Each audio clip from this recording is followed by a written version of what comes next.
తమ్ముడు రేవంత్ రెడ్డి నిన్నే Europe Davos నుంచి తిరిగి వచ్చి ఇది రిలీజ్ చేశారు. ఎంతమందికి ఎన్ని రకాలుగా పువ్వులు పెడుతున్నారు మనకి. 1,78,950 crore ఇన్వెస్ట్మెంట్స్ అట, 49,500 జాబ్స్ అట. 49,592 అని పెడితే ఇంకా బాగుంది కదా. అసలు టోటల్ ఫెయిల్ అయి వచ్చారు ఈ ముఖ్యమంత్రి. నేను ఒకటే సూటి ప్రశ్న మీడియా ద్వారా, చిత్తశుద్ధున్న మీడియా అందరూ దీన్ని పబ్లిసిటీ చేస్తారు. అమెజాన్ 60,000 కోట్లు. అసలు అమెజాన్ ఎప్పుడు వచ్చింది? అప్పుడు రేవంత్ రెడ్డి ఎమ్మెల్యే కాడు నేను తీసుకొచ్చినప్పుడు.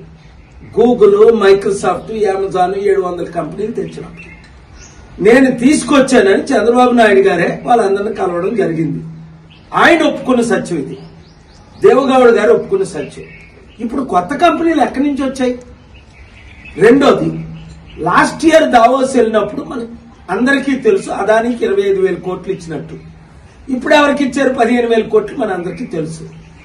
నేను సూటి ప్రశ్న, ఈ 12 నెలల్లో ఎన్ని కంపెనీలు వచ్చాయి, ఎన్ని ఉద్యోగాలు వచ్చాయి, ఎన్ని జాబ్స్ వచ్చాయి, ఎక్కడ ఏ విధంగా మనీ ట్రాన్స్ఫర్ అయిందో శ్వేతపత్రం, వైట్ పేపర్ రిలీజ్ చేయమనండి.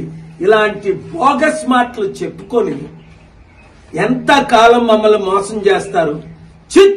చిత్తుగా 12,000 సర్పంచులను కాంగ్రెస్ తరపుని ఎవరు నిలబెట్టినా వాళ్ళని ఓడించండి, ప్రజాశాంతి పార్టీని గెలిపించండి, ప్రజలను కాపాడుకుందాం. పెళ్లికి బంగారానికి ఎన్నటికీ విడదీయలేని అనుబంధం. పెళ్లి కాదు, మా ఇంట్లో ఏ శుభకార్యమైనా బంగారంతో మొదలవ్వాల్సిందే. అయితే నా పెళ్లి ఆభరణాల విషయంలో ఒక్కొక్కరిది ఒక్క చాయిస్. నాకు యాంటిక్ జ్యువెలరీ అంటే చాలా ఇష్టం. చెల్లికి డైమండ్ జ్యువెలరీ నచ్చుతుంది. అమ్మ టేస్ట్ పక్కా ట్రెడిషనల్, నాన్నేమో పక్కా commercial. Best price, quality and service కావాలంటాడు. ఇక నానమ్మ అయితే తన పాత బంగారానికి 100% బైబ్యాక్ కావాలంటుంది. అయినా నో టెన్షన్, మా అందరి అభిరుచులకి ఏకైక ఎంపిక మానేపల్లి జ్యువెలర్స్. తరతరాలుగా తరగని స్వర్ణ బంధాలు మన మానేపల్లి జ్యువెలర్స్.